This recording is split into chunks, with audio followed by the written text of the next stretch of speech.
astronauts to the moon.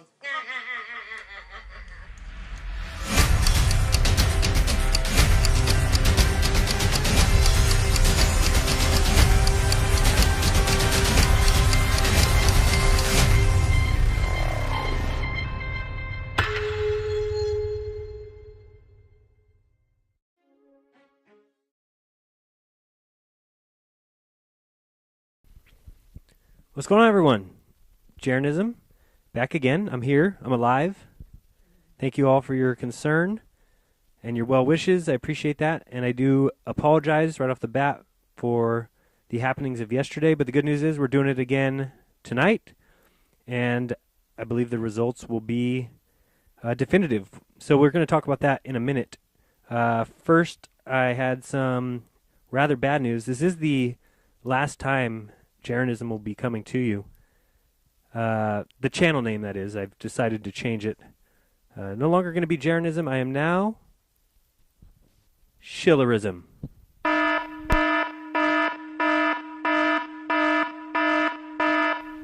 Yeah, I know, it's true. I've been outed. My true colors have been revealed. So, from here on forward, please close your minds, because there's nonsense inside. And you must listen to everything I say, treat others badly, lie, cheat, and steal, and hate all other shills. Remember that 9/11 was Al-Qaeda, box cutters, and the earth is a globe. I mean, you don't think it's flat, do you? Oh my goodness. I mean, hello, we can show the curve with math. Just kidding, guys. It is still Jeranism here, despite my recent outing and being called a shill. But I wanted to cover that real quick. And I mean real quick, and leave that in the past and move on to bigger and better things. Yeah, it seems that some people think there's boogeymen under your bed, so watch out for them. I was called all things, including a Zionist and a thief, a liar, and I misrepresented myself.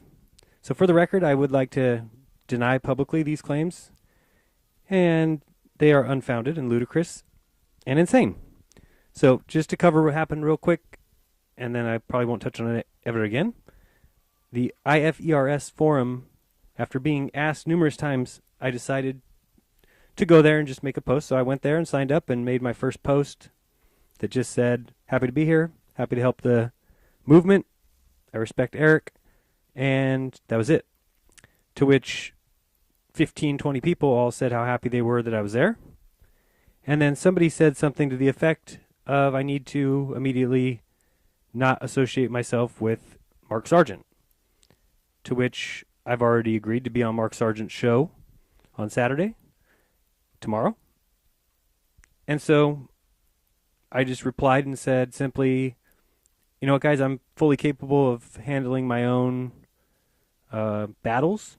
That if Mark ever said something bad about me or anything that I didn't agree with, I was willing to call him out on it. I'm not scared of shills, or they don't worry me. I try to get all information, take it all in, and make my decisions from the information I'm given. To which I was then told that if I didn't listen to what they said and disassociate myself with Mark, then I was officially a shill. Does this sound funny to anyone else, or is it just me? I still think I'm going to see that candid camera any second come around the corner. Mark and I are doing an entire show on bashing NASA and exposing the fraud. So the government shill show should be great tomorrow. If you guys want to tune in and watch us bash our own employers. So despite me attempting to explain to them why they didn't have to worry and they could listen to the show and see that I had nothing but the right intentions and they should wait until I've done something against the movement before labeling me anything, I got cussed out and removed. And so here I am, no longer a member of the IFERS forum. Now, prior to my removal, their claim was that I had stolen Eric Dubé's money. His donation of $200 to secure the cameraman for the experiment, I had stolen it. So let me just say, I have the utmost respect for Eric. He's never said anything of that type. I wouldn't know if he said it yesterday because I've been removed from the forum.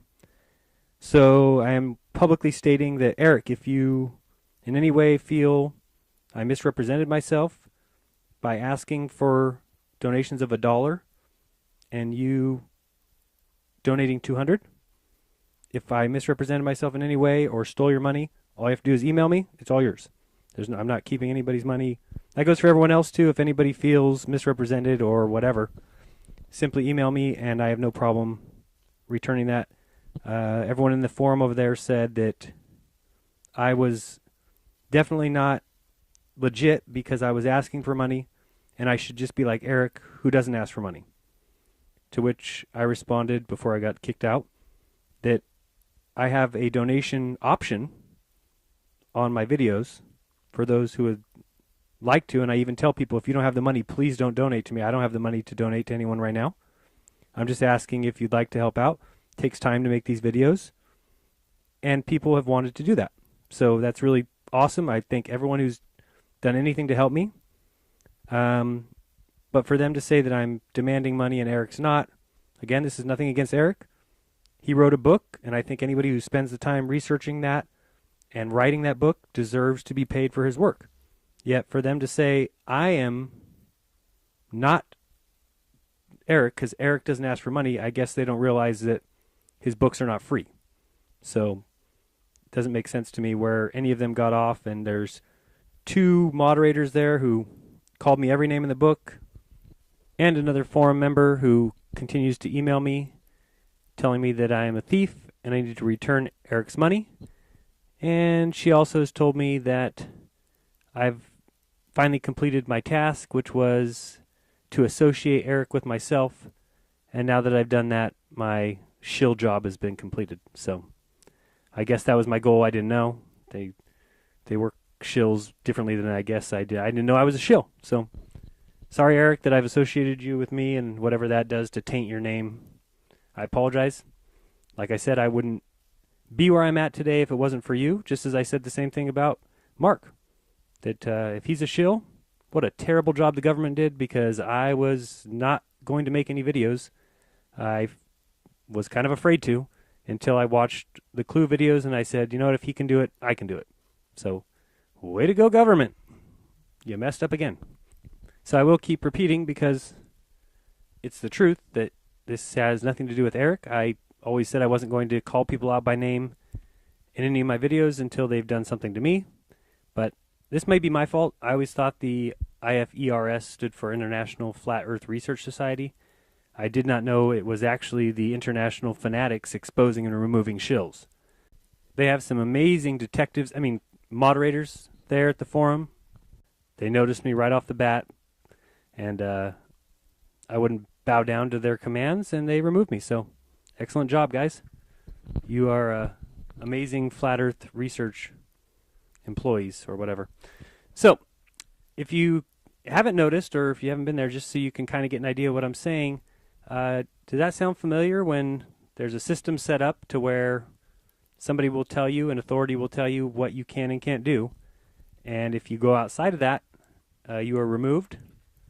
It should be very obvious that it's exactly like a little organization that has a little influence on the world called religion, and the other one that has a tiny little influence called science. And so my opinion on shills is don't worry about them. I tell you, everybody, to think for yourselves and not trust men. So what would you be trusting the shill for anyway? You should be taking in everything you can and making your decision based on all the input of what you want to believe or not believe, or if there's facts to back it. But just because Joe says Larry's a shill doesn't mean anything. So that's my feeling on that. So let's move on to the laser experiment day 1, which was yesterday. And I apologize for the video dropping. But if you remember, I kept delaying the start because I knew it was too light, and I didn't have any idea how long that battery was going to last, being that we were using cell service. There was no Wi-Fi. So I kept delaying it, and then finally, about 8:15 or 8:10 or whatever it was, we went live anyway, and of course the video dropped, and at that time my wife had already gone across. So to tell you what happened, you can look at the screen now. Basically, we have the side that we were on was Lover's Point, and we were shooting the laser across to the Message Hill. And my wife was over there, and as we shot the laser across the water, the beam actually came out about 10 to 15 feet in diameter. So you might think that invalidates our results, but actually I'm going to invoke the dark matter, dark energy clause, and even though it wasn't observed, Earth is flat. So that's science, folks. What do you think? No, we actually are doing real science, so it did invalidate the results, and we get to do it again tonight. So after we were done crying and consoling each other, but then we were kind of all talking and thinking and trying to come up with a better way of doing that. And while my wife was still across the other side, I asked her to get close to the water and crouch down. And I took the laser and just shined it about knee-high to the ground on the other side. And she said she could see that light. So that's when we got the idea that we did the test wrong. We should have not worried about the laser going all the way across. It's so bright that all we need is someone on the other side being at water level or a foot or two above to be able to see the green laser on the other side if it's only a foot or two above. So we are going for round 2 tonight. The cameraman's going to be back, and that's what we're going to be doing. He's going to be on the Lover's Point side. I'm going to be on the seaside side, or the Message Hill, and he's going to have the camera at water level, and I'm going to have the green light at ankle or knee high. And so he's going to zoom in with the video camera, and if we get footage of the green light from across the water, then that would be definitive proof that the Earth is not a globe. And if we can't see it, then we'll move the laser a little bit up and see at what point he can finally see it. It should be no less than 10 feet. So, round 2, I apologize that it didn't go as planned yesterday. Should be able to live stream on the same channel today, no problems. Should be quicker, so there shouldn't be any issues. So, join us. 8 o'clock is what time we will do that.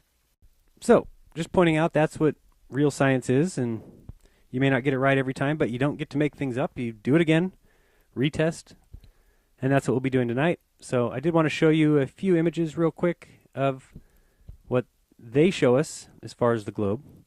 First thing I wanted to show you was this Apollo moon photo. As you can see, this astronaut is standing with the flag with the Earth behind him. And first thing you'll notice is the size of the Earth, which is about the same size as the moon is from Earth. And that doesn't really work when you think of the moon being 4 times as small as the Earth, and so the Earth should appear 4 times as big in the sky as the moon, but it does not. Then you look inside of his visor here, we'll zoom in, and you'll see what appears to be an astronaut with his hands up by his eyes taking the photo. Also, if you notice just him standing up in the direction he was, that astronaut would need to lay on the floor to take that photo. Then if you see, we scroll down here a little bit till we get to his chest, and there's a nice shadow of the photographer. I'll let you decide what that shadow looks like. Here we have a NASA rendition of what the Earth looks like with all the satellites that are supposedly rotating it, orbiting it. And as you can see, that's an easily navigatable path for the fantastic ISS team. Doesn't look dangerous at all. I can see why they don't wear any astronaut uniforms or spacesuits. Makes sense. And next we have some more definitive proof of the Earth being a sphere. This photo is taken from Saturn, looking back at Earth. It's right there, that little dot. You guys don't believe in that? It's evidence. Science. This is another satellite image of the Earth. And if you can't see it, you're not going blind. It's really that small. No, there's not a white speck on your screen. That is their evidence of the globular Earth. Now, you may be a believer in the NASA Apollo missions simply because the Lunar Reconnaissance Orbiter took photos of all the landing spots and the flags and all the equipment. And you'll see this photo here is clear evidence that we were there. Just look at NASA's drawn arrows pointing at the tiny little shadow thing and the little square. And that's proof. We were there. Don't you ever forget it. And as Johnny Cochran would say, if it doesn't fit, just make up some shit. And now, intellectual scientific definitions by jeranism. Mirage. Noun, pronounced mirage. Definition. An unquantifiable phenomenon explaining the situation in which the impossible becomes possible. Input anywhere and any time when dumb flat earthers propose distances in photos that would otherwise be impossible on a globe. Calling them idiotic, possibly primitive, is probably the best way to present your scientific facts. First, do a test. Does this result confirm our preconceived notions that the Earth is a globe? There's no need to test. No need to leave your house. Simply invoke the Mirage card. It can't be beat. Because, well, we're science. By the way, you came from monkeys. And everything about your existence is completely accidental. All right, everybody. This has been jeranism. Just another fun video for you. Reminding you to treat others better than you treat yourself. Don't steal from people. And remember to open your mind, there's truth inside. And also, open the link to the Ustream connection. And we'll see you tonight, 8 o'clock. Be there, or be a flat plane. We'll see you tonight. Peace.